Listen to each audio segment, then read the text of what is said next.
কোরআন শরীফের ভিতরে বলেছেন লাশ-শামসু ইয়ামবাগি লাহা আন তুদরিকাল কামারা ওয়ালাল লাইলু সাবিকুন নাহার ওয়া কুল্লুন ফি ফালাকি ইয়াসবাহুন। প্রবল জ্ঞানী হইবে যাহারা, আপন মনেতে বুঝিবে তাহারা, রাত্রি পারে না আগে যাইবার, দিনের স্থান করি অধিকার। চন্দ্র বাদে না সূর্যের গায়েতে, সূর্য পারে না চন্দ্রকে ধরিতে, যার যে স্থান বহাল রাখিয়া ভ্রমণ করিছে খোদাকে ডরিয়া।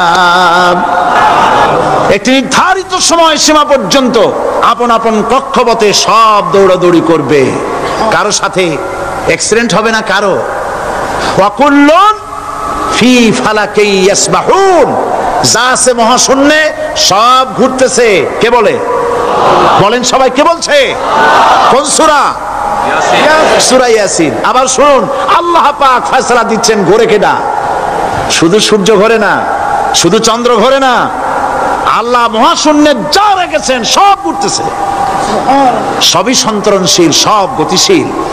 সুতরাং ফয়সালা তো আল্লাহর কাছ থেকে নিতে হবে। পৃথিবী সৃষ্টি করেছেন, মানব গোষ্ঠী সৃষ্টি করেছেন এবং মানুষের প্রয়োজন মিটিয়ে সবকিছু আল্লাহ পাক কোরআনের ভিতরে বলে দিয়েছেন, কোন জিনিস বাদ দেন নাই। আপনি আমি কেমনে সৃষ্টি হয়েছি আল্লাহ পাক কোরআনের ভিতরে বলেছেন, ইন্না খালাকনাকুম মিন তুরাবিন সুম্মা মিন নুতফাতিন সুম্মা মিন আলাকাতিন সুম্মা মিন মুদগা। নিষ্প্রাণ মাটি দিয়ে তোমাকে উৎপন্ন করা হয়েছে, নিষ্প্রাণ মাটি উপাদান দিয়ে তোমাকে তৈরি করা হলো।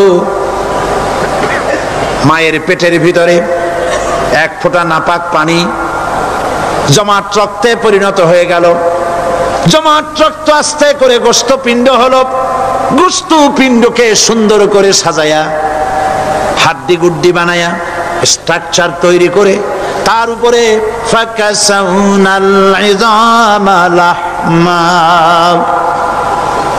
চামড়া দিয়ে গোস্ত দিয়া সাজায়া সুন্দর করে বানালাম। আল্লাহর পরিচয় শুনুন, আল্লাহ আমার কেমন আল্লাহ। মায়ের পেটের ভিতরে সন্তান বানায়া এরপরে যখন রূহ দেওয়া হয়েছে, ক্ষুধা লেগেছে, খাবারের প্রয়োজন হয়েছে, আল্লাহ রাব্বুল আলামিন ওই কচি বান্দা মায়ের পেটে বসে কি খাবে সেজন্য তার মা চিন্তা করে নাই, বাবা চিন্তা করে নাই, সরকার চিন্তা করে নাই।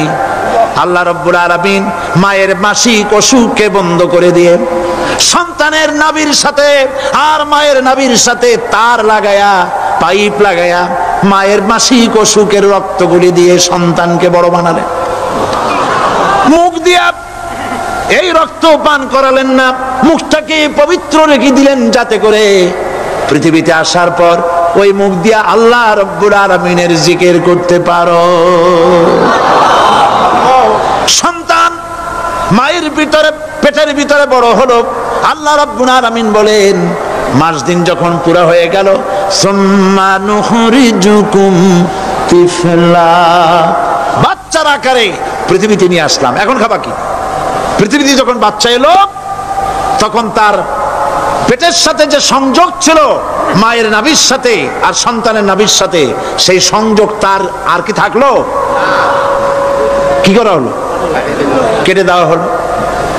লক্ষ্য করুন, খাবারের জন্য একটি মাত্র পাইপ আল্লাহ লাগাইছিলেন, পৃথিবীতে সন্তান আসার সঙ্গে সঙ্গে পাইপটা কেটে দেওয়া হলো। এবার কি খাবে? আল্লাহ রাব্বুল আলামিন মায়ের বুক থেকে সন্তানের জন্য এবার সিঙ্গেল সিগন্যাল, তার জন্য সিঙ্গেল কোন লাইন যেটা ছিল কেটে দিয়া মায়ের বুক থেকে সন্তানের জন্য ডাবল লাইন আল্লাহ চালু করে দিলেন। এমন দুধ বানায় দিলেন যা শুধু খাবার নয়, শুধু ফুড ভ্যালু নয়, এই দুধের ভিতরে ক্যালসিয়াম, এর মধ্যে ভিটামিন, এর মধ্যে আয়রন, এর মধ্যে মেডিসিন। দুনিয়ার এই সন্তান ছিল ফি কারারিম মাকিন, সুরক্ষিত জায়গার ভিতরে ছিল, কোনো পলিউশন সেখানে যেতে পারতো না, রোগের জার্ম সেখানে যেতে পারতো না। দুনিয়ায় এলো দূষিত আবহাওয়ার ভিতরে, এই সন্তানকে এখনই অ্যান্টিবায়োটিক খাওয়ালে পরে অসুবিধা হবে। আল্লাহ রাব্বুল আলামিন মায়ের দুধের ভিতরে ঔষধ দিয়া রোগের প্রতিষেধক বানায়া দিলেন। এ হলো আমার আল্লাহ। এ আমার কে? আল্লাহ। জোরে বলেন আল্লাহ। আল্লাহ আল্লাহ রাব্বুল আলামিন মায়ের দুধ দিয়ে সন্তানকে বড় করলেন আর শোনায় দিলেন, খবরদার এই মায়ের সাথে, এই বাপের সাথে নাফরমানি করবি না। মা বাপের জন্য আমার কাছে দোয়া করবে, রব্বির হামহুমা কামা রাব্বায়ানি সগীরা। সবাই পড়েন আমার সাথে, রব্বির হামহুমা কামা রাব্বায়ানি সগীরা। আল্লাহ পাক শিখাই দিলেন বান্দারে আমার কাছে দোয়া করায়, আল্লাহ আমার মা বাপ আমাকে ছোটবেলায় যেভাবে স্নেহের কোলে লালন পালন করেছে, এইভাবে আমার মা বাপকে তোমার রহমতের কোলে লালন পালন করো। মনে থাকবে ভাইরা? বলেন মনে থাকবে? প্রত্যেক নামাজের পরে মা বাবার জন্য দোয়া করবেন, বেঁচে থাকুক আর মরে যাক, দোয়া করবেনই। মনে থাকবে? রব্বির হামহুমা কামা রাব্বায়ানি সগীরা। আবার পড়েন, রব্বির হামহুমা কামা রাব্বায়ানি সগীরা।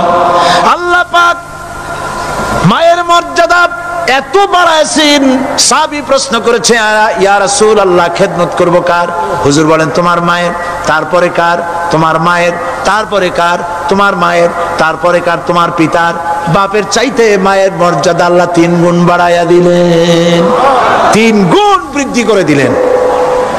হাদিস শরীফে এসেছে, হযরত আবী হুরায়রা রাদিয়াল্লাহু তাআলা আনহু রাসূলের কাছে এসে রাতের বেলায় কাঁদতেছিলেন। হুজুর প্রশ্ন করলেন, আবু হুরায়রা কাঁদো কেন? হযরত আবু হুরায়রা বলছেন, হুজুর মা আমাকে মেরেছে। তিনি প্রশ্ন করলেন, আচ্ছা মা তোমার মারলো কেন? তুমি কি কোনো বেয়াদবি করছো? তিনি বললেন না। তবে মারলো কেন? হযরত আবু হুরায়রা বলেন, ইয়া রাসূলুল্লাহ আপনার খেদমত থেকে বাড়ি ফিরতে আমার দেরি হয়ে গিয়েছিল। গভীর রাত্রে যখন বাড়ি গেছি, মা আমাকে প্রশ্ন করলেন, বাবা দেরি হলো কেন, কোথায় ছিলি? তাম পৃথিবীর মানুষ যেই কদম মোবারক চুমু দিতে পারলে ধন্য হয়ে যায়, সেই আখিরি জামানার পয়গম্বর নবী মুহাম্মদ রাসূলুল্লাহ সাল্লাল্লাহু আলাইহি সাল্লামের দরবার থেকে আসতে আমার দেরি হয়ে গেছে। ইয়া রাসূলুল্লাহ আমার মা আপনার নাম শুনে তার গা জ্বলে উঠল, তিনি কাফের মুশরিকা। আপনার নাম শুনে অগ্নি শর্মা হয়ে আমাকে ধরে পিটানো আরম্ভ করলেন আর বললেন, আবু হুরায়রা হয় মুহাম্মদ সাল্লাল্লাহু আলাইহি সাল্লামের বাড়ি ছাড়বি, নইলে আমার বাড়ি ছাড়বি, কি করবি বল? মার খেতে খেতে আমি বললাম, মা তোমার গায়ে যত শক্তি আছে আমারে মারো, তোমার বাড়ি শুদ্ধ তাম দুনিয়াটা ছেড়ে দিতে পারি, মুহাম্মদ রাসূলুল্লাহর কদম মোবারক ছেড়ে দিতে পারি না। হুজুর আমার মা গলা ধাক্কা মেরে আমাকে বের করে দিয়েছেন। হুজুর বলছেন, আবু হুরায়রা মা তোমাকে মেরেছে আর আমার কাছে নালিশ করছো, আমি তোমার মায়ের কোনো বিচার করতে পারবো না। সুবহানাল্লাহ। এত বড় পাওয়ারফুল নবী, শানওয়ালা, ইজ্জতওয়ালি, বরকতওয়ালি, এত বড় নবী বলছেন মা মেরেছে, আমার করার কিচ্ছু নাই। সুবহানাল্লাহ। তোমার মা মুশরিকা হোক আর যাই হোক, তোমার মা। সুবহানাল্লাহ বলেন। আমার বন্ধুগণ, হযরত আবু হুরায়রা বলেন, ইয়া রাসূলুল্লাহ মায়ের বিরুদ্ধে কোনো অভিযোগ নিয়ে আমি আপনার কাছে আসি নাই। হুজুর বললেন, কেন আসছো বলো খুলে। আবু হুরায়রা বলেন, হুজুর আমি জানি আপনি আল্লাহর দরবারে যদি কোনো ব্যাপারে হাত তোলেন আল্লাহ মঞ্জুর করে ফেলেন। আপনি দয়া করে আমার মার জন্য দোয়া করেন, আল্লাহ যেন হেদায়েত দিয়ে দেন। আমার নবীজি দুখানে হাত উত্তোলন করলেন, বললেন, আল্লাহুম্মা ইহদি উম্মা আবি হুরায়রা। আয় আল্লাহ আমি দোয়া করতেছি আবু হুরায়রার মাকে হেদায়েত নসিব করো। হুজুর হাত তুলে মোনাজাত করছেন, আবু হুরায়রা দৌড় দিলেন বাড়ির দিকে। কয়েকজন সাহাবী হযরত আবু হুরায়রার জামা টেনে ধরেছে, এই ভদ্রলোক দৌড়ায় কেন? এত শান্ত মানুষ, কখনো গরম হয়ে কারো সঙ্গে কথা বলে না, এই মানুষটা দৌড়ায় কেন? কোনো বিপদ হইল নাকি? জামা টেনে ধরে বলে, আবু হুরায়রা দৌড়াও কেন? হযরত হযরত আবু হুরায়রা বলেন, জামাত ছেড়ে দাও, কোনো বিপদ আমার হয় নাই, আমি দৌড়াইয়া বাড়ি যাই দেখতে চাই। আমি দৌড়াইয়া আগে বাড়ি যেতে পারলাম না, আমার নবীর দোয়া আগে আমার বাড়ি চলে গেছে, আমি এটা দেখতে চাই। হযরত আবু হুরায়রা দৌড়াতে দৌড়াতে বাড়ি চলে গেছেন। দরজায় নক করলেন, ভেতর থেকে আওয়াজ এলো, কে? তিনি বললেন, আমি আবু হুরায়রা। মা, দরজা খুলে দাও, আমি তোমার সন্তান। মা বললেন, বাবা অপেক্ষা করো, দরজা খুলতেছে। হযরত আবু হুরায়রা বলেন, মায়ের গলার আওয়াজের ভেতরে কুফরি কর্কশতা পেলাম না, মায়ের গলার আওয়াজের ভেতরে তাওহীদের নরমিয়াত পেলাম। আমার কাছে মনে হলো আমি আবু হুরায়রা বাড়ি আসার আগে নবীজির দোয়া আল্লাহর আরশে পৌঁছে গেছে। আবু হুরায়রা বলছেন, মা আমার কিছুক্ষণ পরে ঘরের থেকে বেরিয়ে এসেছেন, আমি দেখলাম মায়ের শরীর ভিজা, মাথার চুল দিয়া পানি টপকাচ্ছে। মা আমার বললেন, বাবারে তোমাকে মারার পর আমি নিদারুণ অনুশোচনায় পড়েছিলাম, মনে মনে ভাবলাম, আহারে আমার সন্তানরা আমি কেন মারলাম? সে তো কোনো খারাপ কাজ করে নাই, কোনো খারাপ জায়গায় যায় নাই, এত ভালো মানুষ যার সম্পর্কে লোকেরা খামোখাই মিথ্যা কথা বলে, এই ভালো মানুষটার কাছে গেছে, সেজন্য আমি মারলাম কেন? বাবা গো, আমি আমার ভুল বুঝতে পেরেছি, জীবনের ভুলও ধরা পড়েছে, আমাকে জলদি করে নিয়ে চলো বিশ্ব নবীর দরবারে। হযরত আবু হুরায়রার মা রাসূলুল্লাহর খেদমতে এসে ঘোষণা করলেন, আশহাদু আল্লা ইলাহা ইল্লাল্লাহু ওয়াহদাহু লা শারীকা লাহু ওয়া আশহাদু আন্না মুহাম্মাদান আবদুহু ওয়া রাসূলুহু। আমার ভাইয়েরা, আল্লাহ রাব্বুল আলামিন মানুষ সৃষ্টি করে পৃথিবীতে পাঠায় দিলেন, খাবারের ইন্তজাম করলেন, এগুলি সব আল্লাহর পরিচয়। আল্লাহরে চেনার জন্য বড় বড় কিতাব ঘাটা লাগে না, কিসমতে যদি থাকে দুই একটা দৃষ্টান্ত যথেষ্ট হয়ে যায়। সুবহানাল্লাহ, সুবহানাল্লাহ, দুই একটা দৃষ্টান্ত যথেষ্ট। আল্লাহ পাক সমস্ত সৃষ্টি জগৎকে তৈরি করলেন, সৃষ্টি করলেন, আর তাদের খাদ্যের ব্যবস্থা করলেন। কে করেছেন খাদ্যের ব্যবস্থা? খাদ্য দেন আল্লাহ। কিন্তু অহংকারী যারা, তারা বলে দেশের বাম্পার ফলনের জন্য সমস্ত কৃতিত্ব সরকারের। বলেন আস্তাগফিরুল্লাহ, বলেন নাউজুবিল্লাহ। এদের একজন বলছিল, 3 বছর কিছু দিবার পারুম না, লোকেরা কয় আমরা না খাইয়ে থাকুম, আল্লাহ কয় আমিও দেহুম, কদ্দুর পারো না খাইয়ে থাকতে। ফসল কে দেন? জোরে বলেন, কে দেন? বাম্পার ফসলের ফলনের দাবি সরকার করতে পারে না, এটা কুফরি, এটা শিরক। জমিনের ফসল কে দেন? আকাশের বৃষ্টি কার? পানি কার? সার কার? সব আল্লাহ পাক। আল্লাহ পাক কোরআন শরীফে বলেছেন, لئن شكرتم لأزيدنكم ولئن كفرتم إن عذابي لشديد। আমার নিয়ামতের শুকর যদি আদায় করো বাড়ায় দেব, আর যদি কৃতজ্ঞ হও শুকরিয়া আদায় না করো মস্ত বড় শাস্তি দেব। ফসল দেই আমি, আর শুকরিয়া আদায় করো তোমার বাজানে, ঠিক কিনা? শুকরিয়া আদায় করে কার? বাজানে। লোকের, একটি মানুষের যেই প্রশংসা এই সরকার করলো, বিগত 4.5 বছর ধরে একটা মানুষের যত জিকির করলো, প্রশংসা করলো, ছবি টানাইলো, যদি এতটা জিকির এতটা স্মরণ আল্লাহ রাব্বুল আলামিনের করত, ওদের জন্য আল্লাহর জান্নাতের দরজা খোলা হয়ে যেত। প্রশংসা করবে কার? চিল্লায় বলুন, আল্লাহ পাকের প্রশংসা করো। খেতে দেওয়ার মালিক তিনি। আল্লাহ পাক বলছেন, আল্লাহকে, তার পরিচয় আল্লাহ তুলে ধরেছেন, ওয়ামা মিন দাব্বাতিন ফিল আরদি ইল্লা আলাল্লাহি রিজকুহা। এই পৃথিবীর ভিতরে এমন কোন বিচরণশীল জীব নাই যার রিস্কের দায়িত্ব আমি আল্লাহ গ্রহণ করি নাই। সুবহানাল্লাহ বলবেন না? রিস্কের দায়িত্ব কার হাতে? আচ্ছা দেখুন তো, পৃথিবীর সমস্ত সরকারের কাছে বিভিন্ন মন্ত্রণালয় আছে না? খাদ্য মন্ত্রণালয় বলে কোনো মন্ত্রণালয় আছে কিনা? আছে। খালি কয় খামু আর খামু। খাদ্য মন্ত্রণালয় আছে, থাকার পরেও মানুষ না খাইয়া মরে, ঠিক কিনা? এবার একটু তাকান তো, জ্ঞানের চক্ষু দিয়া তাকান। ফরেস্ট এরিয়া, বাঘ আছে কিনা? নাই। সিংহ আছে কিনা? গন্ডার আছে কিনা? হাতি আছে কিনা? বিশাল বিশাল প্রাণী আছে কিনা? জঙ্গলে ছোট্ট প্রাণী থেকে, পোকা থেকে শুরু করে গন্ডার পর্যন্ত, টুনটুনি পাখি দিয়ে শুরু করে ঈগল পাখি পর্যন্ত, নদীর ভিতরে ছোট্ট চুনো পুঁটি থেকে শুরু করে তিমি মাছ পর্যন্ত। প্রাণী তত্ত্ববিদরা বলেছেন সমুদ্রের ভিতরে এমন এমন বড় বড় তিমি আছে যে একটা তিমির ওজন 5000 টন পর্যন্ত হয়ে যায়। 5000 টন তিমিটার ওজন।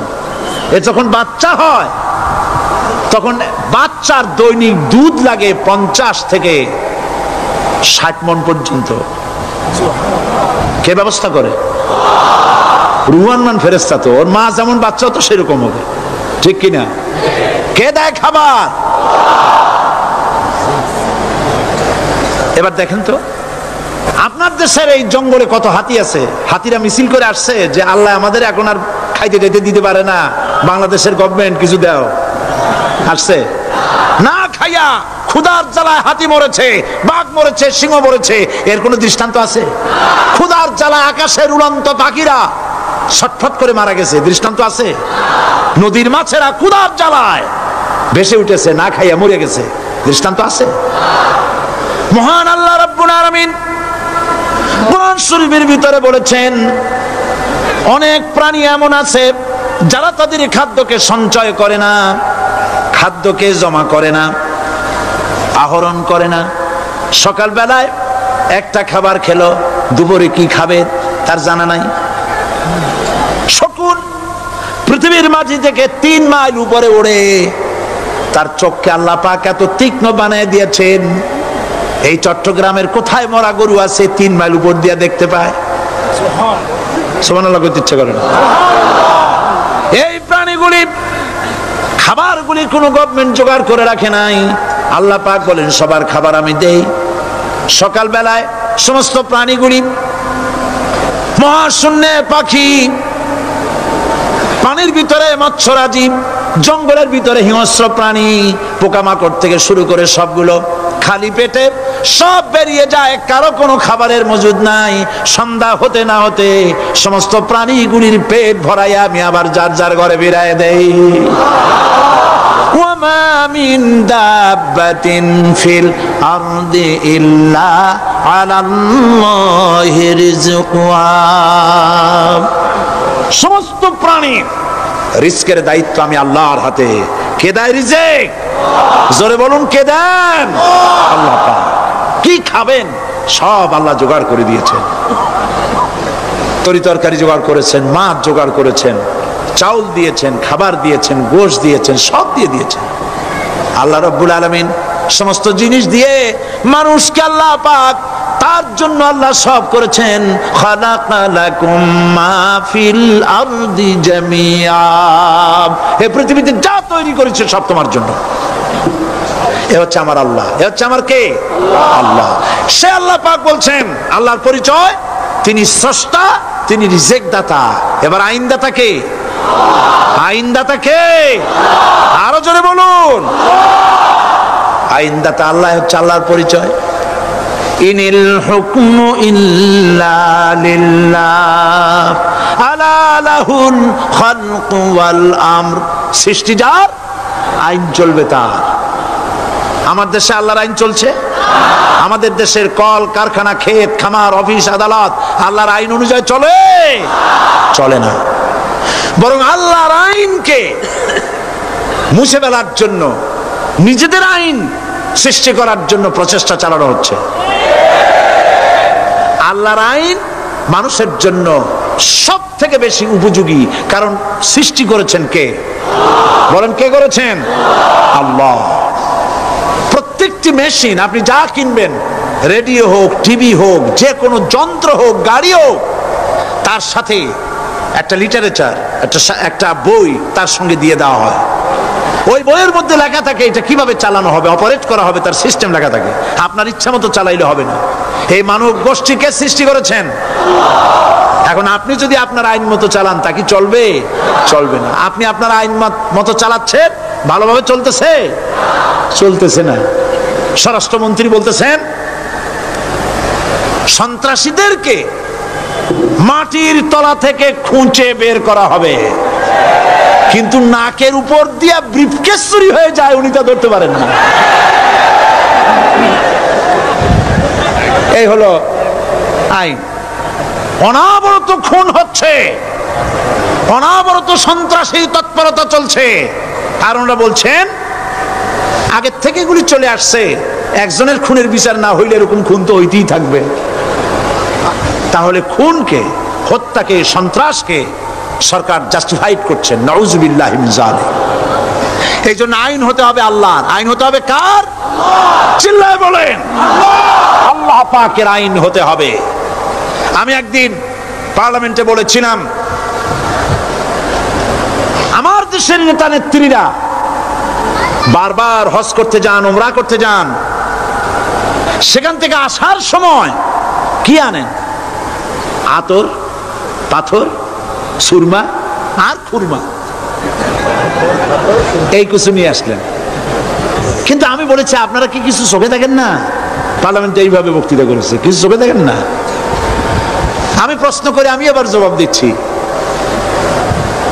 আপনারা যারা হজ করতে যান, উমরা করতে যান, হজের কথাই ধরি, এই হজ করতে যখন যান তখন মুজদালিফায় একটা রাত কাটাইতে হয়।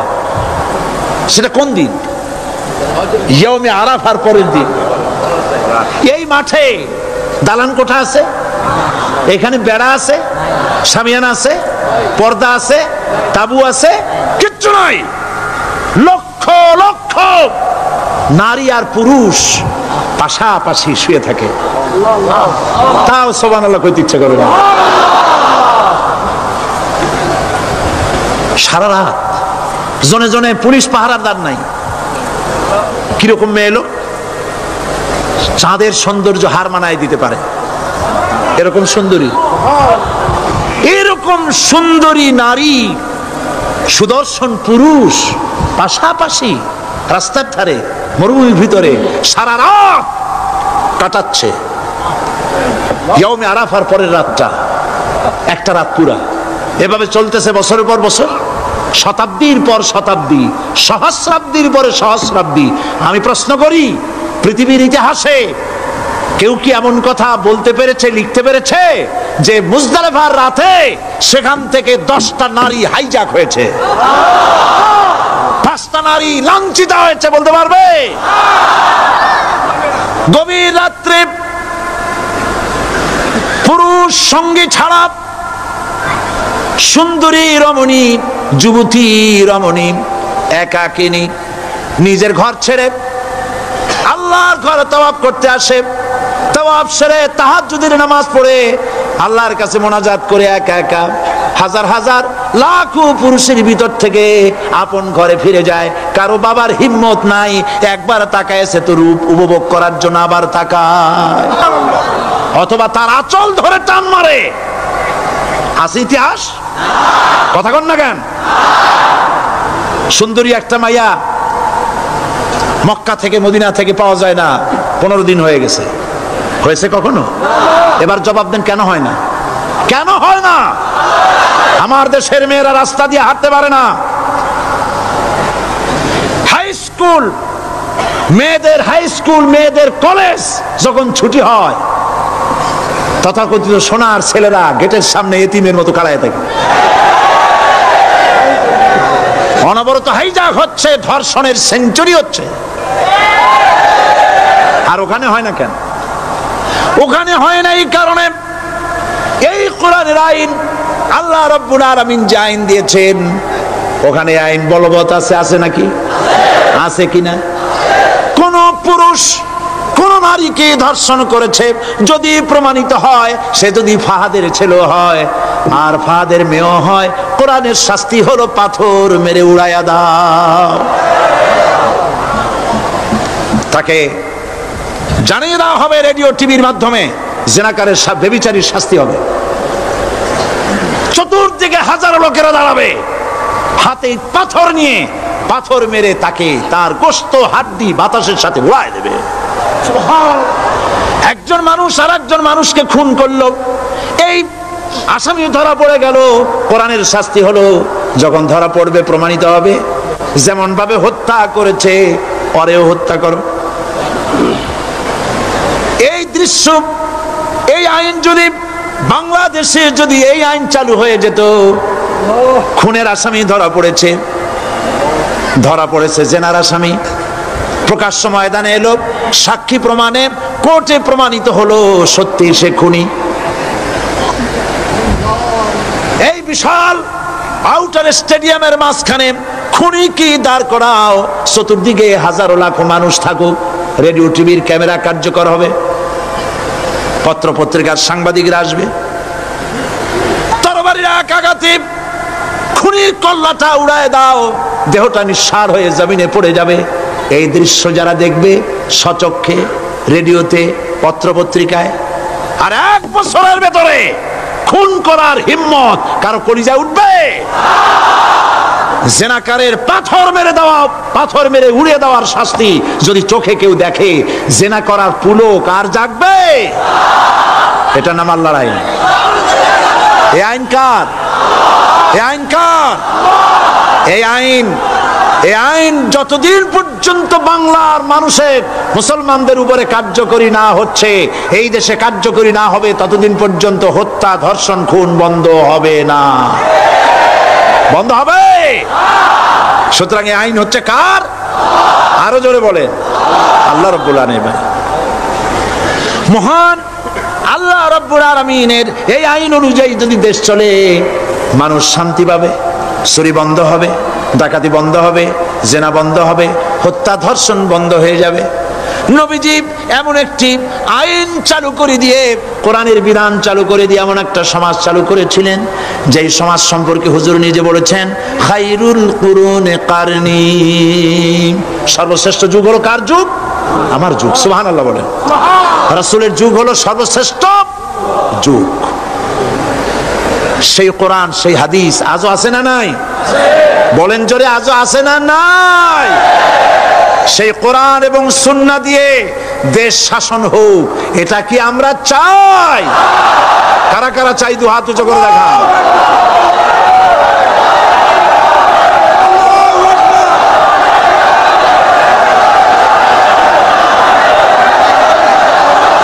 আরে ভাই, আপনারা দাঁড়ায় গেলেন কেন? বসেন বসেন। আমি তো একটা স্লোগান দিতে বললাম, হাত দেখতে চাইছি আমি, মাথা দেখতে চাই নাই। এই সুযোগে কোমরটা সোজা করে নিলেন। আচ্ছা বসেন, আর মহব্বতের সাথে জিকির করেন, লা ইলাহা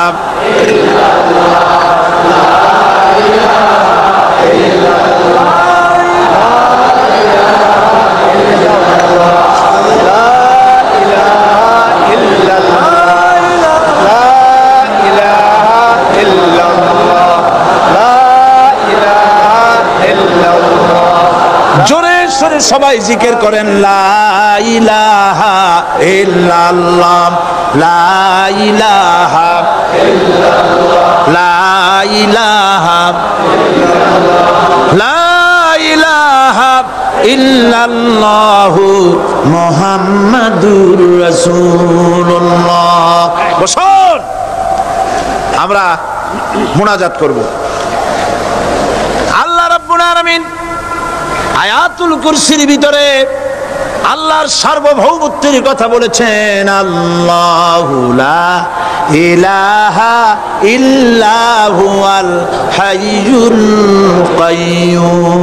পড়েন আমার সাথে সবাই, আল্লাহু লা ইলাহা ইল্লা হুয়াল হাইয়ুল কাইয়্যুম। আল্লাহ হচ্ছেন যিনি ছাড়া কোনো ইলাহ নাই, তিনি শাশ্বত চিরঞ্জীব। সুবহানাল্লাহি বিহামদি। আগামীকাল এর বাকি অংশ আমি আপনাদের সামনে আলোচনা করব ইনশাআল্লাহ। জোরে বলেন ইনশাআল্লাহ। দাঁড়ানো ভাইরা বসেন। আপনাদের পাশে যারা দাঁড়িয়েছেন অনুরোধ করে বসায় দেন। বলেন যে আর 5 মিনিট বসেন, আল্লাহর রাস্তায় হাইটেন না। হ্যাঁ বলেন, বলেন আপনারা যে আল্লাহর রাস্তায় হাইটেন না, বসেন, সবাই বসেন। এত বড় মাহফিলের মুনাজাত, সুবহানাল্লাহ বলেন। চট্টগ্রামের ইতিহাসের শ্রেষ্ঠ মাহফিল, চিল্লায় বলেন সুবহানাল্লাহ। গোটা বিশ্বের কোরআনের শ্রেষ্ঠ মাহফিল, বলেন সুবহানাল্লাহ। যারা বলেন আলহামদুলিল্লাহ। আগামীকাল এ মাহফিলের আখেরি মুনাজাত হবে ইনশাআল্লাহ, বলেন ইনশাআল্লাহ। আমি আন্তরিকভাবে দুঃখিত, প্রতি বছর আমার মা বোনদের জন্য, চট্টগ্রামবাসী আমার মা বোনদের জন্য আলাদাভাবে তাদের প্রশ্নের উত্তর দেই এবং তাদের সামনে কোরআন হাদিসের কথা আলাদাভাবে বলি। এবছর দিন কম হয়ে গেল বলে মহিলারা, মা বোনেরা বঞ্চিতা হয়ে গেলেন।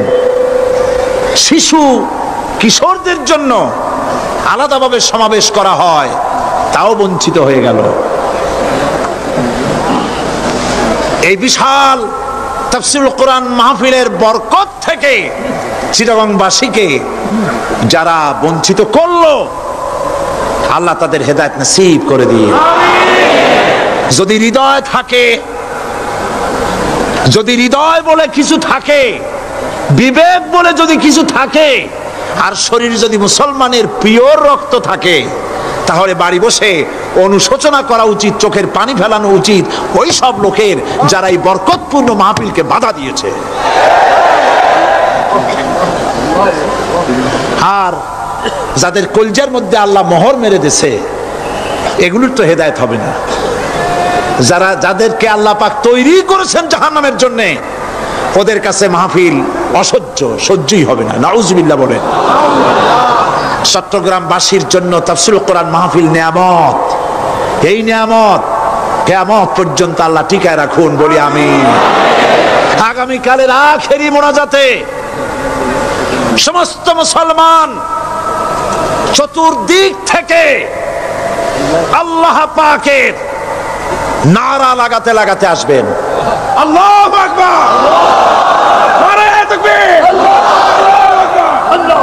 গোটা চট্টগ্রাম, গোটা চিটাগং শহর আগামীকাল কোরআনের মিছিলের শহর হবে ইনশাআল্লাহ।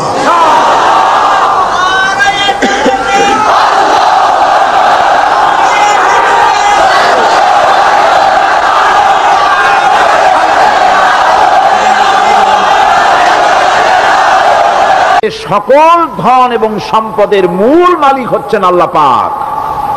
সমস্ত ধন সম্পদের মালিক কে? আল্লাহ সুবহানাহু ওয়া তাআলা। কোরআনে কারীম বলছে, লিল্লাহি মা ফিস সামাওয়াতি ওয়া মা ফিল আরদ। আকাশ এবং জমিনের ভিতরে যা কিছু আছে সব কিছুর মালিকানা কার? জোরে বলেন কার?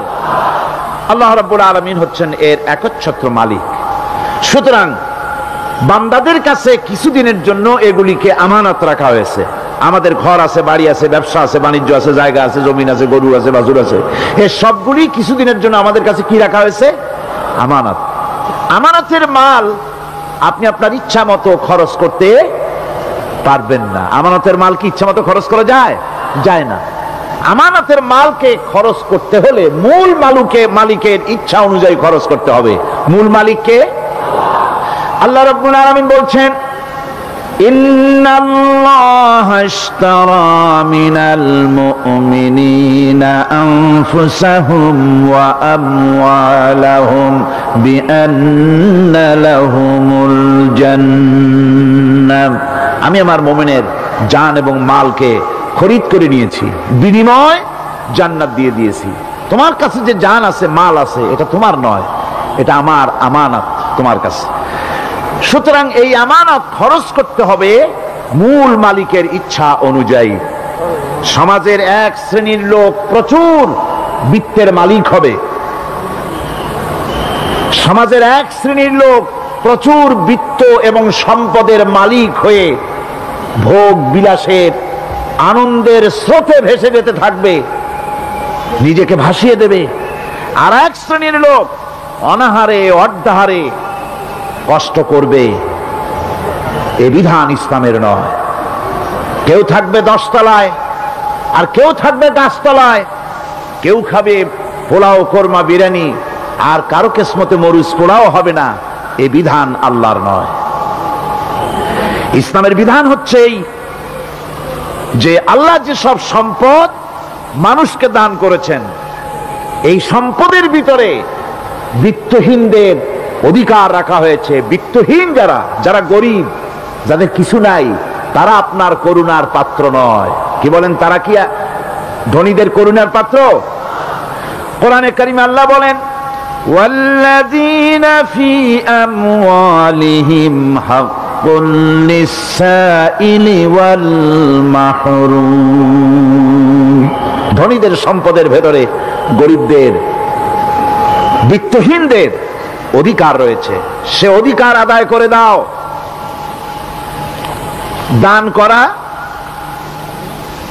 এমনি দিয়ে দাও এক জিনিস, গরিবদেরকে বিত্তহীনদেরকে ইসলাম করুণার পাত্র বানায় নাই, বলেছে অধিকার। অধিকারটা বড় মজবুত কথা, এই কথার লোড আছে, ওয়েট আছে। আপনার আমার সম্পদের, অর্থাৎ যাদের বিত্ত আছে, বিত্ত সম্পদওয়ালা সম্পদশালী লোকেদের সম্পদের ভেতরে গরিবদের অধিকার রয়ে গেছে, সে অধিকার আদায় করতে হবে। ইসলাম সকল মানুষের দারিদ্র দূর করে বেঁচে থাকার মৌলিক অধিকার প্রতিষ্ঠিত করেছে।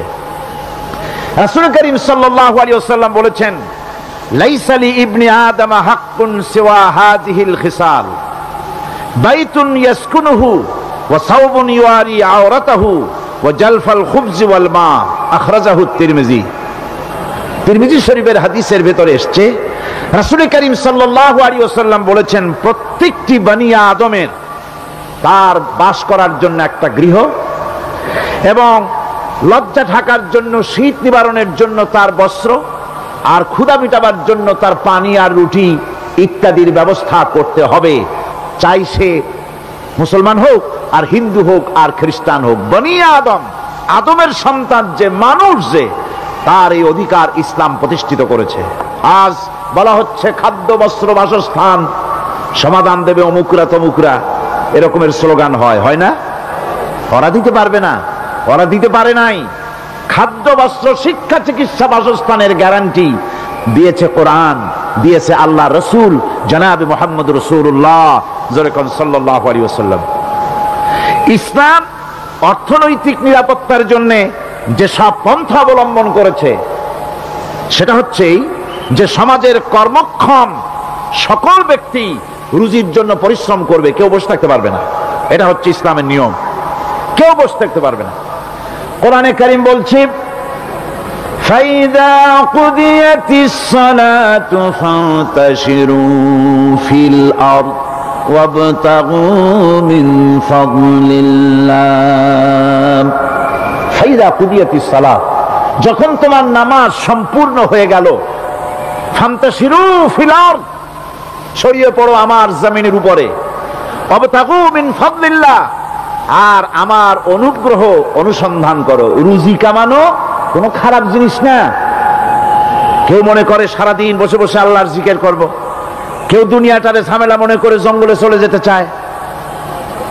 এটা নিয়ম না। আপনি বসে থাকতে পারবেন না, আপনাকে কাজ করতে হবে। রুজি কামাই করাটাকে কোরআনে কারিমে এতটা সম্মান দিয়েছে, যেটাকে ফদলুল্লাহ বলা হয়েছে। ফদলুল্লাহ, এটা আল্লাহর অনুগ্রহ। সুবহানাল্লাহ বলেন। এটাকে ফদলুল্লাহ বলা হয়েছে, এটা জিনাতুল্লাহ বলা হয়েছে। আপনি যে কাপড় চোপড় ব্যবহার করেন, এই কাপড় চোপড়ের ব্যাপারে আল্লাহ পাক প্রশংসা করেছেন, কাপড় চোপড় সুন্দর পরতে বলেছেন।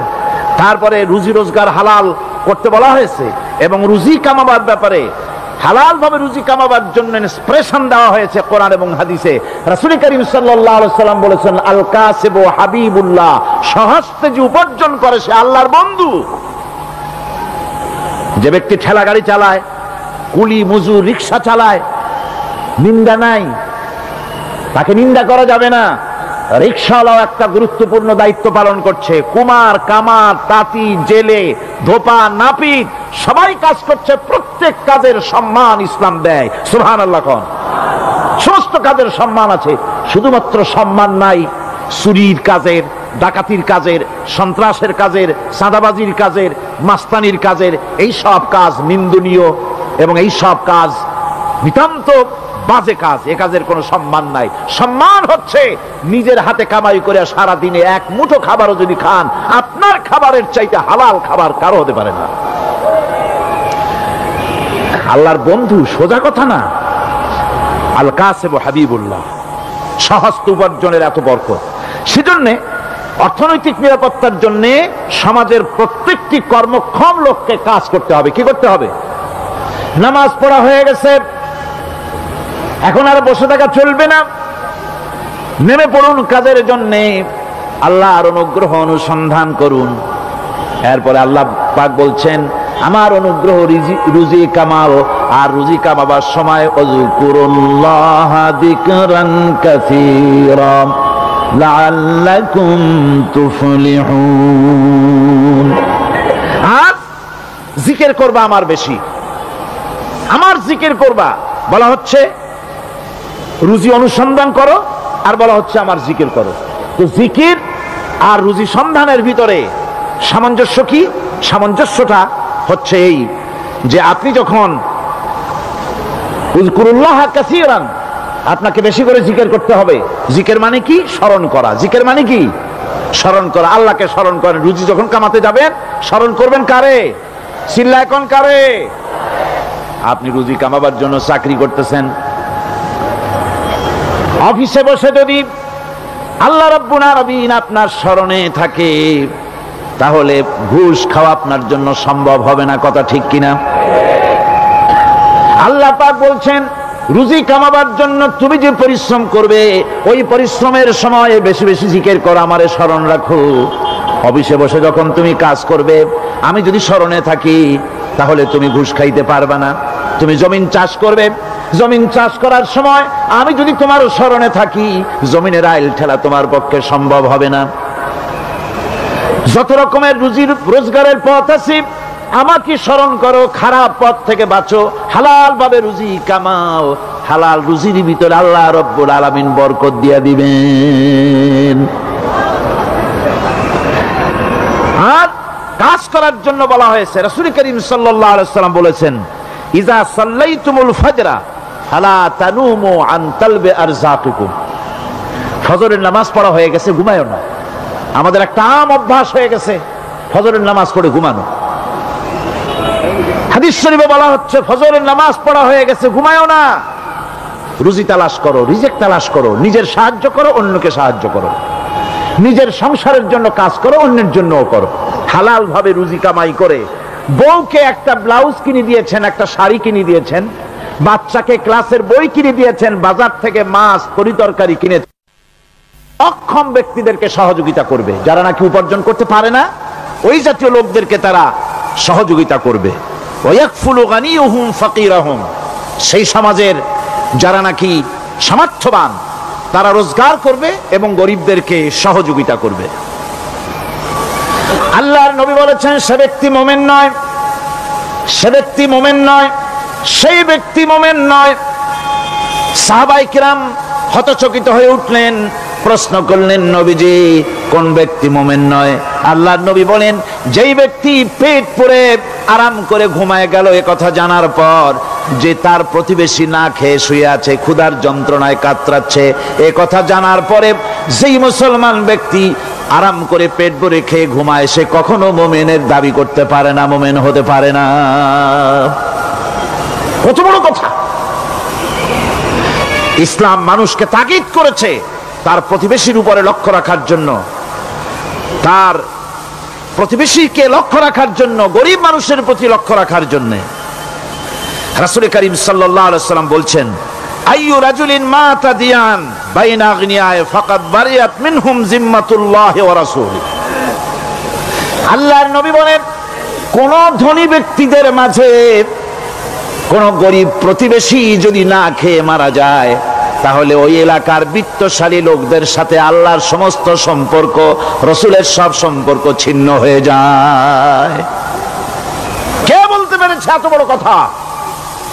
মানুষের অর্থনৈতিক নিরাপত্তার জন্য কত বড় কথা বলেছে ইসলাম, বলেছে বিশ্বনবী জনাবে মুহাম্মদ রাসূলুল্লাহ সাল্লাল্লাহু আলাইহি ওয়াসাল্লাম।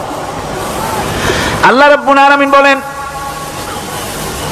ধনীদের হাতে যেন সম্পদগুলি পুঞ্জীভূত হয়ে না যায়, কাইলা ইয়াকুনা দুলাতাম বাইনাল আগনিয়াই মিনকুম, তোমাদের ধনীদের হাতে যেন সম্পদগুলি, সমাজের সম্পদগুলি যেন পুঞ্জীভূত না হয়, সেগুলি বরং ছড়িয়ে আস্তে করে যেন সমস্ত গরিব যেন সাধারণের কাছে যেতে পারে, সে ব্যবস্থা করতে হবে। যাকাত প্রদানের মাধ্যমে ধনীদের কাছ থেকে নিয়ে গরিবদেরকে দিয়ে দিতে হবে। আর বুখারী শরীফের সারা ফাথুল বারীতে হাফেজ ইবনে হাজার আসকালানী রাহিমাহুল্লাহ তিনি বলেছেন, যাকাত যদি ধনীরা না দেয়, যদি কেউ দিতে বাধা দেয়, ফামানিমতানা উখিযাত বিহি কাহরাম, যদি যাকাত না দেয় জবরদস্তি করে যাকাত আদায় করে নিবে গভর্নমেন্ট। যাকাত দিতেই হবে। মুনকিরিনে যাকাত, যারা যাকাত দিতে অস্বীকার করেছিল, হযরতে সিদ্দিক আকবর, হযরতে আবু বকর সিদ্দিক রাদিয়াল্লাহু তাআলা আনহু, তিনি তাদের সম্পর্কে বলেছিলেন, ওয়াল্লাহি লাউ কাতিলান্না মান ফাররাকা বাইনাস সালাতি ওয়াজ যাকাত, অবশ্যই আমি ওই সম্প্রদায়ের লোকের বিরুদ্ধে যুদ্ধ ঘোষণা করব যারা নামাজ আর যাকাতের মধ্যে পার্থক্য সূচিত করবে। যারা নামাজ তো পড়বে কিন্তু যাকাত দিবে না সরকারের কাছে, যাকাত আদায় করবে না, তাদের বিরুদ্ধে যুদ্ধ ঘোষণা করব। ইসলামী সরকার যদি প্রতিষ্ঠিত হয়, তাহলে এই যাকাত আদায় করা হবে। যাকাত কেউ নিয়ে বসে থাকতে পারবে না, যাকাত আদায় করা হবে। আমাদের দেশে নিয়ম মাফিক যদি যাকাত আদায় করা হতো, এই দেশ যদি ইসলামী গভর্নমেন্ট হতো, আল্লাহ যেন দয়া করে দেন, কন্যা আমিন। আল্লাহ পাক যদি দয়া করে দেশটার ইসলামী রাষ্ট্র বানায় দেন, তাহলে যাকাত তো আদায় করে নেওয়া হবে, যাকাত দিতে আপনি বাধ্য, গরিব মানুষ থাকবে না। এখনো বাংলাদেশের নিয়ম মাফিক যদি যাকাত আদায় করা হয়, নিয়ম মাফিক মানে সোনার যাকাত, রূপার যাকাত, নগদ ক্যাশের যাকাত, ফসলের ওষুধ সঠিকভাবে যদি আদায় করা হয়, তো একেবারে কম করে হলেও 1000 কোটি টাকা যাকাতের টাকা কালেকশন হতে পারে। এটা কি কম কথা? 1000 কোটি টাকা, এই টাকা আদায় করা হচ্ছে না।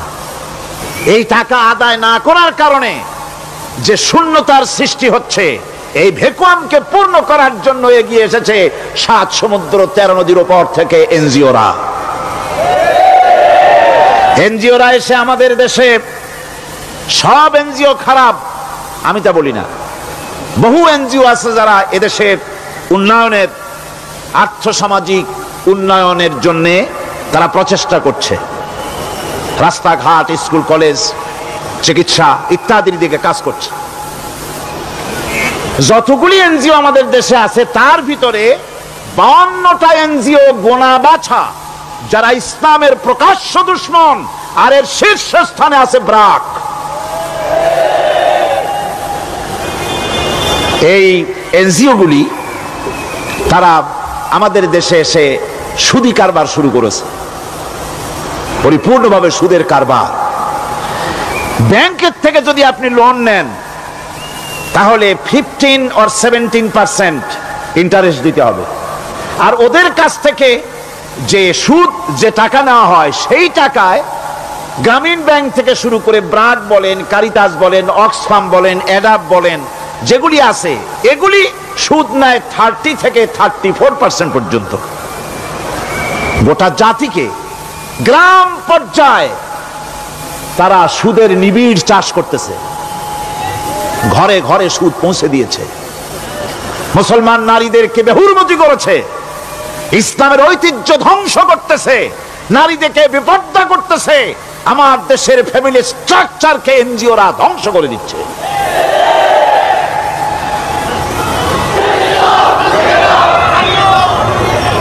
সুতরাং এনজিওরা এই সুযোগটা পেত না। যদি যাকাত কালেকশন করা হতো আর যাকাত দিয়ে যাকাত যে সব জায়গায় খরচ করতে হয় সেই খরচ করার জায়গাগুলিতে সঠিকভাবে যদি ব্যয় করা হতো এই অবস্থা হতো না। বাংলাদেশের সম্পদের অভাব নাই। যারা বলে বাংলাদেশ গরিব, আমি তাদের সাথে একমত নই। আক্ষরিক অর্থে বাংলাদেশ গরিব নয়, বাংলাদেশে সম্পদ আছে। বাংলাদেশে যে জিনিসটার অভাব সেটা হচ্ছে ইনসাফ ভিত্তিক বন্টনের অভাব। এখানে কেউ তো 1000 বিঘা জমির মালিক, বিঘা বোঝেন না কি কন আপনারা? কানি। কেউ তো 1000 কানির মালিক, আর কারো তো রান্নাঘর উঠাবার জায়গা নাই। কথাটাই ঠিক কিনা? কেউ তো শত শত কোটি টাকা, কত কোটি টাকা যে আছে তা হিসাব করে মাসখানেক লাগবে, গুনিয়া খুলাইতে পারবে না। আর কারো তো একটা ট্যাবলেট কেনার পয়সা নাই। সুতরাং আমার দেশে যেভাবে গরিব বলা হয় আক্ষরিক অর্থে ওইভাবে আমার দেশ গরিব নয়। আমাদের দেশে সম্পদ আছে, বহুত জমি অনাবাদি ফেলে রাখা হয়েছে। রাসূল করিম সাল্লাল্লাহু আলাইহি ওয়াসাল্লাম বলেছেন, সেই ব্যক্তির জমিন রাখার অধিকার নাই যে ব্যক্তি তা চাষের আওতায় না আনে। আছে না বহুত জমি পড়িয়া? আবাদযোগ্য জমি আমাদের দেশে আছে যা, তার 2,40,00,000 একর। আমাদের ভূমি সম্পদ রয়েছে, বনজ সম্পদ যা আছে সেটা হচ্ছে 32,53,860 একর জুড়ে বিরাট বনজ সম্পদ আমাদের আছে। ভূমি সম্পদ আছে, বনজ সম্পদ আছে। আমাদের রয়েছে পানি সম্পদ, প্রায় 250 নদী, 3,600 বর্গ মাইল জুড়ে নদীগুলো প্রবাহিত আছে। আমাদের পানি সম্পদ আছে। আমাদের গ্যাস সম্পদ আছে, যে গ্যাস অন্তত 100 বছর চলতে পারে। প্রত্যেক বাড়িতে বাড়িতে গ্যাসের সংযোগ দিলেও 100 বছরে ফুরাবে না। আলহামদুলিল্লাহ কইতে ইচ্ছা করে না? জোরে কোন আলহামদুলিল্লাহ।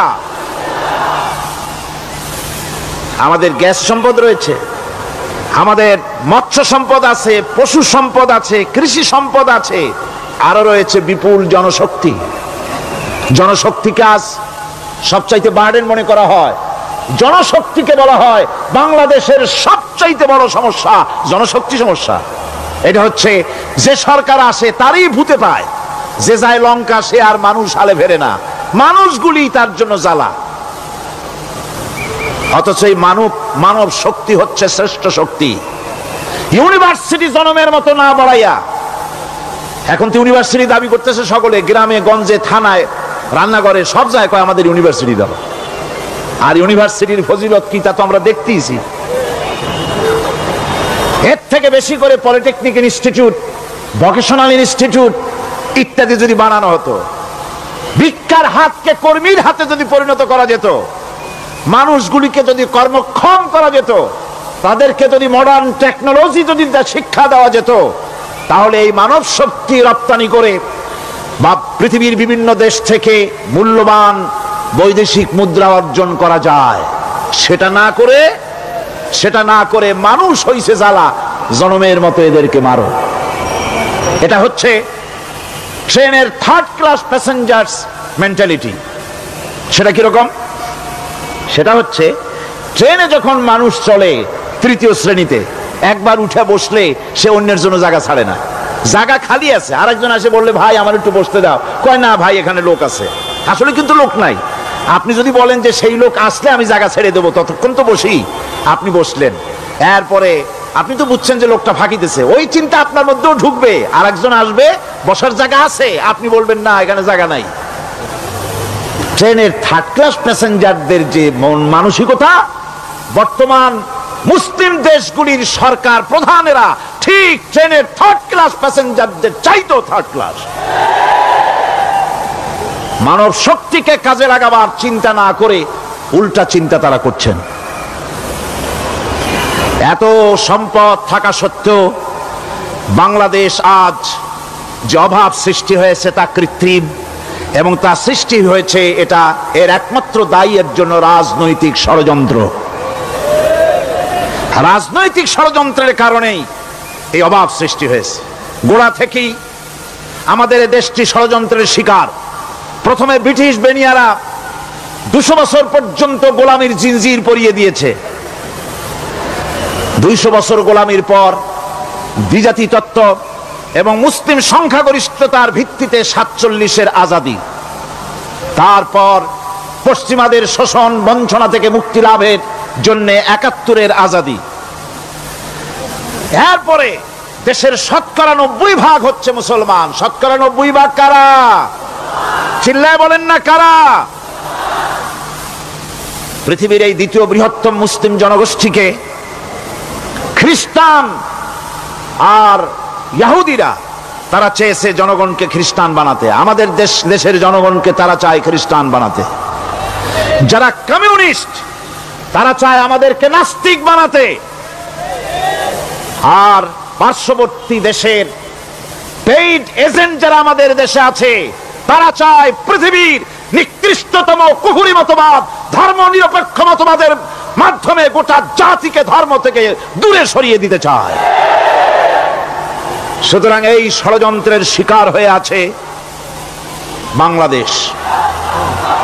বাংলাদেশের এই আর্থসামাজিক প্রেক্ষাপটে ইসলামের বিধান ছাড়া, আল্লাহর দেওয়া বিধান ছাড়া এর কোনো মুক্তি নাই, এর নাজাতের কোনো পথ নাই।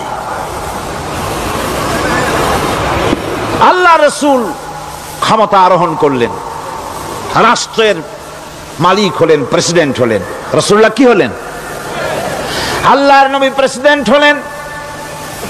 সমাজের গরিব দুঃখীদের ব্যাপারে নবীজি বললেন, মান তারাকা মালান ফালওয়ারসাতিহি ওয়া মান তারাকা দিয়ান আও কুল্লা ফালিয়াতিনি ফাইন্না মাওলাহু, রাওয়াহুল বুখারী।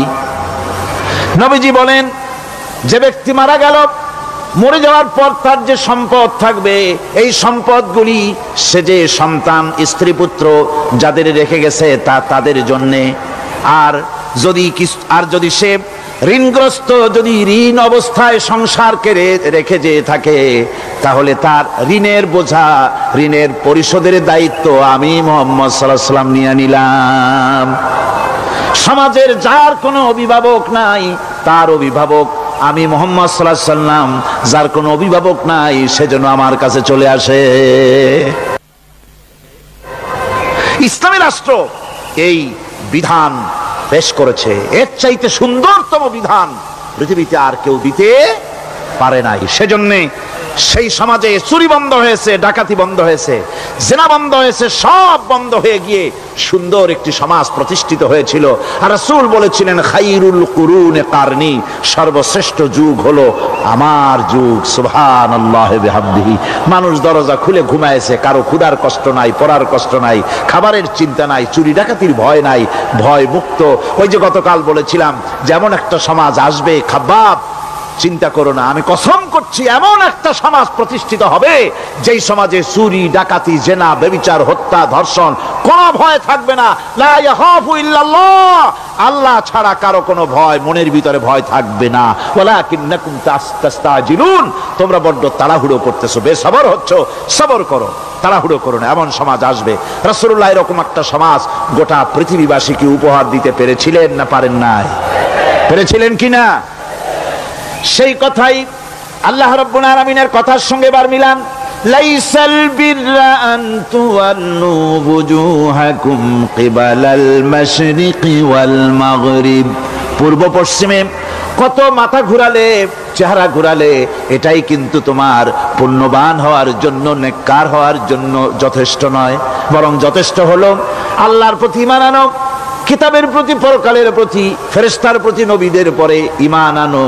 আর আল্লাহর মহব্বতে আল্লাহর প্রেমে উদ্বুদ্ধ হয়ে আর একটা বড় কাজ করো, সেটা হলো ওয়াতাল মালা আলা হুব্বিহি যাবিল কুরবা ওয়াল ইয়াতামা ওয়াল মাসাকিন ওয়াবনাস সাবিল ওয়াস-সাইলিনা ওয়া ফির রিকাবি ওয়া কামাস সালাতা ওয়া আতাজ যাকাত ওয়াল মুফুনা বিআহদিহিম ইযা আহাদু والصابرين في البأساء والضراء وحين البأس أولئك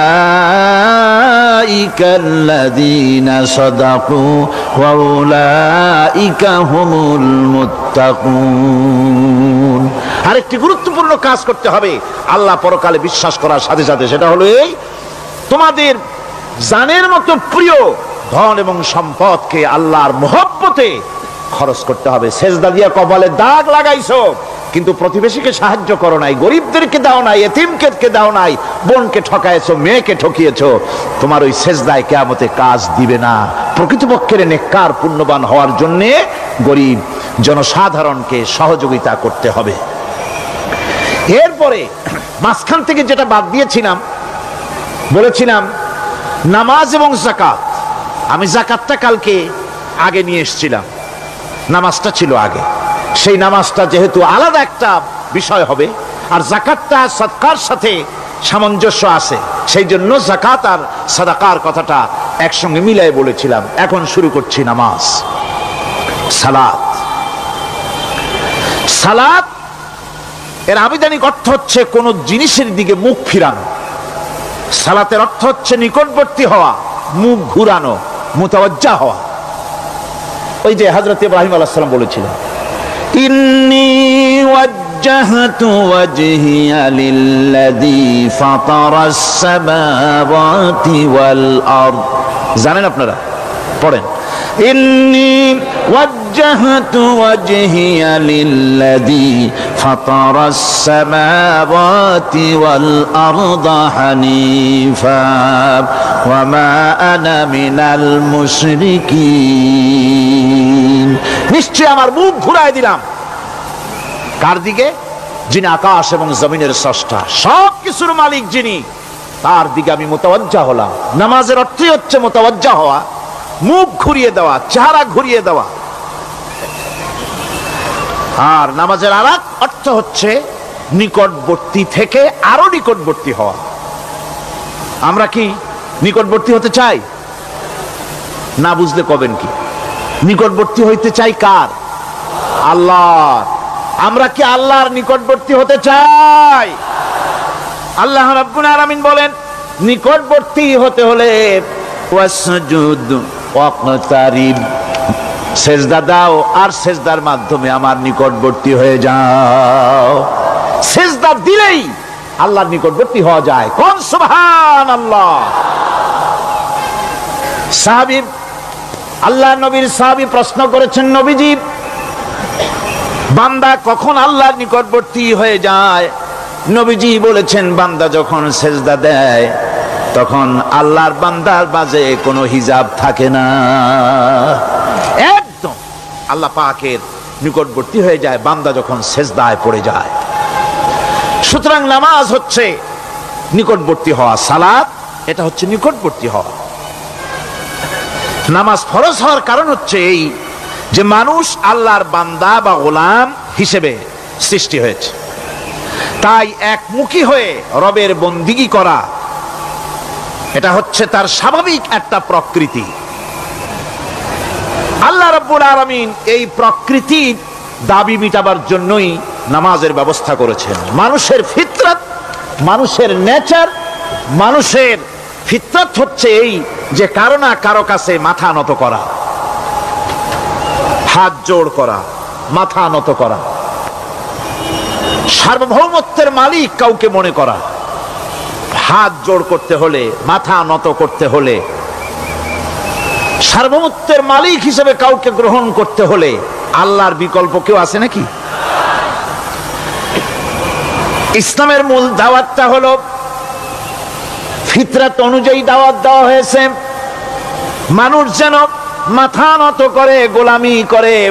এজন্য আল্লাহ রাব্বুল আলামিন বলেছেন যে আমি মানুষ এবং জিনকে সৃষ্টি করেছি, তার কারণটাই হলো মা খালাকতুল জিন্না ওয়াল ইনসা ইল্লা লিয়াবুদুন।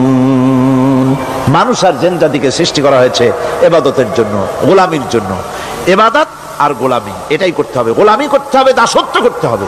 আর এই দাসত্ব আল্লাহর আনুগত্যই গোলামির দাওয়াত দিয়েছেন দুনিয়ার সব নবীরা। কোন নবী বলেন নাই যে আমার গোলামি করো, কেউ বলেছেন? বলেন জোরে, কেউ বলেছেন? আল্লাহ পাক বলেন ওয়ালাকাদ বা'আসনা ফি কুল্লি উম্মাতির রাসূলা আন ইবুদুল্লাহা ওয়াজতানিবুত তাগুত। প্রত্যেক জাতির জন্য আমি রাসূল প্রেরণ করেছি, তারা মানুষকে দাওয়াত দিয়েছেন এই কথা বলে যে এক আল্লাহর গোলামি করো, তিনি ছাড়া কোনো ইলাহ নাই, আইনদাতা নাই, বিধানদাতা নাই, তার গোলামি, তার সামনে মাথা নত করে দাও। আর প্রত্যেক নবীর যুগেই নামাজ রোজা শরীয়তের মধ্যে ছিল, নামাজ রোজা কম বেশি প্রত্যেক নবীর জামানায় আল্লাহ পাক এটাকে বাধ্যতামূলক করেছিলেন। নামাজ রোজা যাকাত সব নবীদের জন্য বাধ্যতামূলক ছিল, তার উম্মতের জন্য বাধ্যতামূলক ছিল।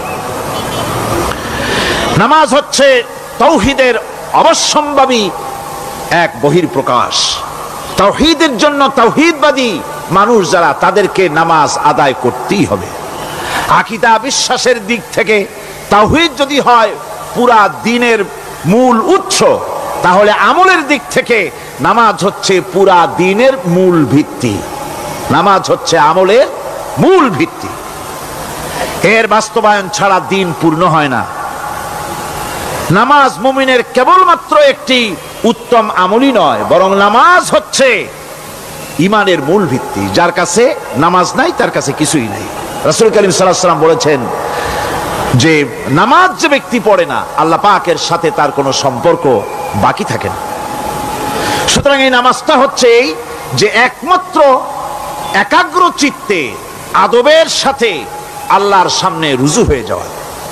কোরআনে কারীম বলছে মুনিবিনা ইলাইহি ওয়াত্তাকুহু ওয়াকিমুস সালাতা ওয়া লা তাকুনু মিনাল মুশরিকিন।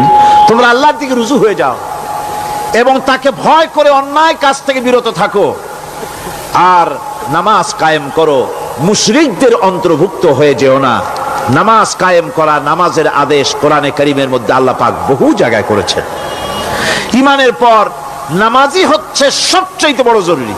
একজন মানুষ ইমান আনলো, যেমন কালকে একজন ইমান এনেছে, ইমান আনার সাথে সাথে তার প্রথম কাজ কি বলুন? বলেন প্রথম কাজ কি?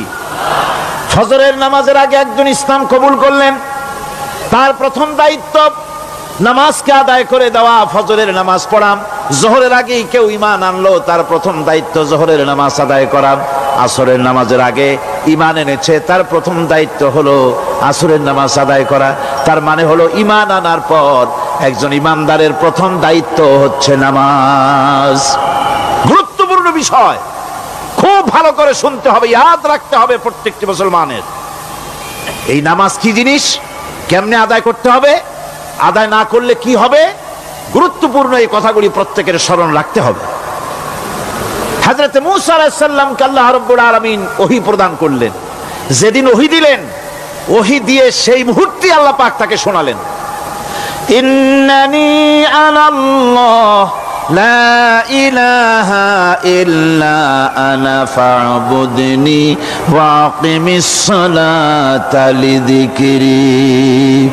নিশ্চয়ই আমি আল্লাহ, আমি ছাড়া কোনো ইলাহ নাই, আমার গোলামি করো, আমার দাসত্ব করো, আর আমার শরণার্থে নামাজ কায়েম করো। নামাজ নামাজ নামাজ কায়েম করতে হবে, এটাই হচ্ছে ইমানের সবচেয়ে বড় দাবি। অন্যত্র আল্লাহ পাক বলছেন কুল ইন্না হুদাল্লাহি হুয়াল হুদা ওয়া উমিরনা লিনুসলিমা লিরাব্বিল আলামিন। হে নবী বলুন, প্রকৃতপক্ষে আল্লাহর হেদায়েত হচ্ছে সঠিক হেদায়েত। সত্যিকারের হেদায়েত কার হেদায়েত? আল্লাহ পাকের হেদায়েত। এবং তার পক্ষ থেকে নির্দেশ করা হয়েছে যে সারা জাহানের মালিকের সামনে মাথা নত করে দাও। মাথা নত করবেন কার কাছে? আল্লাহ পাকের কাছে। ওয়া আনাকিমুস সালাতা ওয়াত্তাকুহু ওয়া হুয়াল্লাযী ইলাইহি তুহশারুন। আর নামাজ প্রতিষ্ঠা করো, আল্লাহ রাব্বুল আলামিনের ভয়তে সমস্ত অপরাধমূলক কাজ থেকে, অসামাজিক কার্যকলাপ থেকে বিরত থাকেও। আর একদিন মনে রেখো, তোমাদের সকলকেই আল্লাহ রাব্বুল আলামিনের দরবারে উপস্থিত হতে হবে। নামাজ ঈমান থাকা না থাকার প্রমাণ। ঈমান আছে কি ঈমান নাই এর প্রমাণ কি? নামাজ। আল্লাহ পাক বলছেন, ফালা সাদ্দাকা ওয়ালা সাল্লা ওয়ালাকিন কাযযাবা ওয়া তাওয়াল্লা। কিন্তু না সে সত্য মেনে নিল, আর না সে সালাত আদায় করলো, বরং সত্যকে মিথ্যা মনে করে ফিরে গেল। নামাজটাই হচ্ছে একজন মানুষের, সে মুমিন না কাফের তা প্রমাণ করার জন্য। এটাই হচ্ছে মূল কথা। কিয়ামতের দিন মানুষ যে জাহান্নামে যাবে, জাহান্নামের জন্য, জাহান্নামে যে সব কারণে যাবে তার মধ্যে বড় কারণ, কালকে বলেছিলাম, দেখি মনে আছে নাকি? বড় কারণ কয়টা? কয়টা? আলহামদুলিল্লাহ মনে আছে।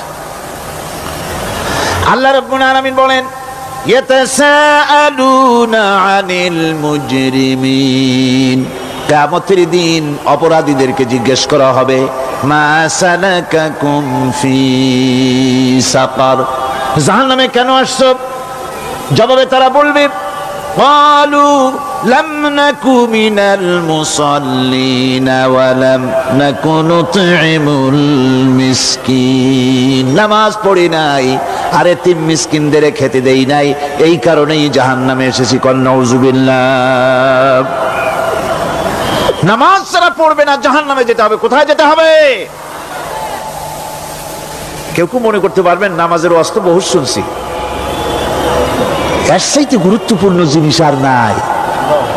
নামাজের চাইতে গুরুত্বপূর্ণ ইবাদত আল্লাহর সৃষ্টি করেন নাই। মুসলমানের জন্য সর্বশ্রেষ্ঠ ইবাদত কি? চিল্লা এখন জোরে বলেন কি? এই নামাজ আকসার মানুষের নামাজ হয় না। যারা আমরা নামাজ পড়ি, বহু লোকের নামাজ পড়ে ঠিক, কিন্তু নামাজ আদায় হয় না। আমি সে কথা বলবো সামনের দিকে, প্রাণ খুলে শুনবেন, কাজে লাগবে ইনশাআল্লাহ। কোন ইনশাআল্লাহ?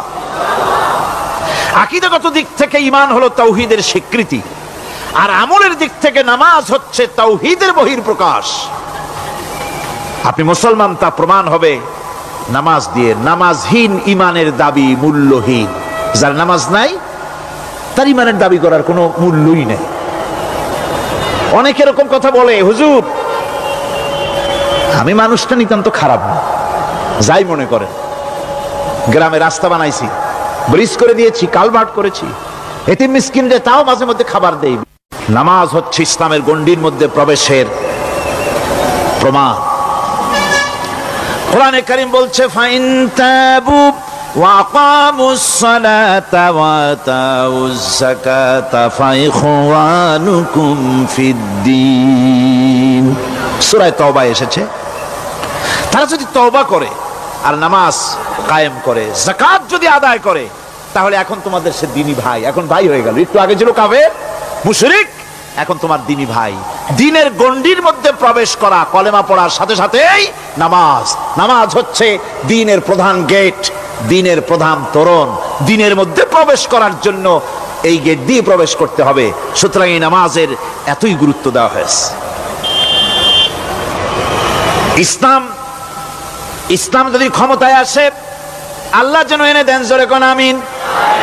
ইসলাম যদি ক্ষমতায় এসে যায়, রব্বুল আলামিন তাফসীরের মাহফিল, কোরআন সামনে নিয়া আশা করে তোমার দরবারে দোয়া করি, এই বিশাল জনসমুদ্রের দোয়া কবুল করো মাবুদ গো, এই বাংলাদেশকে ইসলামের দেশ বানাইয়া দাও। দেশটা যদি ইসলামের হয়ে যায়, আইন যদি আল্লাহর হয়, শাসন যদি সৎ লোকেরা করে, রব্বুল আলামিন কোরআন শরীফে বলেন, তাহলে তারা 4টা কাজ করবে। আল্লাযীনা মাক্কান্নাহুম ফিল আরদ আকামুস সালাতা ওয়া আতাউজ যাকাত ওয়া আমারু বিল মা'রুফি ওয়া নাহাউ আনিল মুনকার। মুমিনরা ক্ষমতায় এসে প্রথম যে কাজটা করবে, প্রথমে ক্ষমতায় এসেই নামাজ বাধ্যতামূলক করবে। প্রথম কি? ওয়াজ নসিহতে অনুরোধ করা হবে না, বাবাজিরা আল্লাহর রাস্তায় নামাজটা পড়ে না। রেডিও এবং টেলিভিশনের মাধ্যমে রাষ্ট্রপ্রধান অর্ডার করে দিবেন, আজ থেকে বাংলাদেশের 12 কোটি তাওহীদি জনতা, নারী পুরুষ যারা আকেল বালিগ, সকলের জন্য নামাজ বাধ্যতামূলক, নামাজ পড়তেই হবে। এটা অর্ডার। বেলা যখন 1টা বেজে যাবে, বেলা যখন 1টা বাজবে, সমস্ত মসজিদে আজান শুরু হয়ে যাবে। আজানের সাথে সাথে অফিস, আদালত, কল কারখানা, ক্ষেত খামার, শিক্ষাঙ্গন সব ডেডলক হয়ে যাবে। আধা ঘন্টার জন্য বন্ধ হয়ে যাবে। যারা মুসলমান অফিসে, কলেজে, ইউনিভার্সিটিতে, সর্বত্র তারা নামাজের জন্য প্রস্তুতি নেবেন। আধা ঘন্টার ভিতরে নামাজ আর খানা সেরে আবার কলেজ চলবে, বিশ্ববিদ্যালয় চলবে, কল চলবে, কারখানা চলবে, ক্যান্টনমেন্ট চলবে, সেক্রেটারিয়েট চলবে, সব আপন গতিতে চলতে থাকবে। আল্লাহর রহমত, বরকত আকাশ ফেরে নাজিল হয়ে যাবে। আর এই অর্ডার যে দেওয়া হবে, নামাজ পড়বেন, নামাজ পড়বেন সেখানে। থানায় যখন আজান হবে, থানায় আজান হয়ে গেছে, থানার স্টাফ, পুলিশ যারা আছে জামাতে খাড়া হয়ে যাবে, ইমামতি করবেন ওসি সাহেব। এসপির অফিসে এসপি সাহেব ইমামতি করবেন, ডিসি সাহেব তার অফিসে ইমামতি করবেন, মন্ত্রী সেক্রেটারিয়েটে ইমামতি করবেন, প্রেসিডেন্ট বঙ্গভবনে ইমামতি করবেন, বিশ্ববিদ্যালয়ের ভাইস চ্যান্সেলরের ইমামতিতে সে জায়গার মুসলমান ছাত্র ছাত্রী, শিক্ষক শিক্ষয়িত্রী এক জামাতে নামাজ আদায় করবে। এই যদি হয় চিত্র দেশের, অপরাধ থাকবে? থানায় ওসি সাহেব নিজেই যদি জামাতের ইমামতি করেন, এইভাবে নামাজ আদায় করেন পুলিশদের নিয়ে জামাতে, ঘুষ আর খাবে তারা? এসপি সাহেবের অফিসে, ডিসি সাহেবের অফিসে মন্ত্রীরা যদি ভাবে নামাজ কায়েম করে, তাহলে কি অন্যায় অপরাধ কিছু থাকবে সমাজে? থাকবে না। সুতরাং নামাজ বাধ্যতামূলক করে দেওয়া হবে। নামাজ বাধ্যতামূলক, সকলকে নামাজ পড়তে হবে। নামমাত্র মুসলিম জাতির রাষ্ট্র ক্ষমতা গ্রহণ করাই হলো ইসলামী শাসন ব্যবস্থা নয়। ইসলাম ক্ষমতায় গিয়া অমুসলিমদের উপরে শাসন জারি করবে, আর অন্যান্য সরকারের মতো আমোদ ফুর্তি করে রাস্তাঘাট বানায় টানা এসিতে শুয়ে থাকবে, তা না। রাস্তা হবে, ঘাট হবে, কলেজ হবে, সব হবে, কিন্তু যারা মুসলমান তাদেরকে নামাজ পড়তে হবে। গোটা জনগণকে শাসক আর শাসিত উভয় গোলাম হবে আল্লাহ। উভয় গোলাম হবে কার?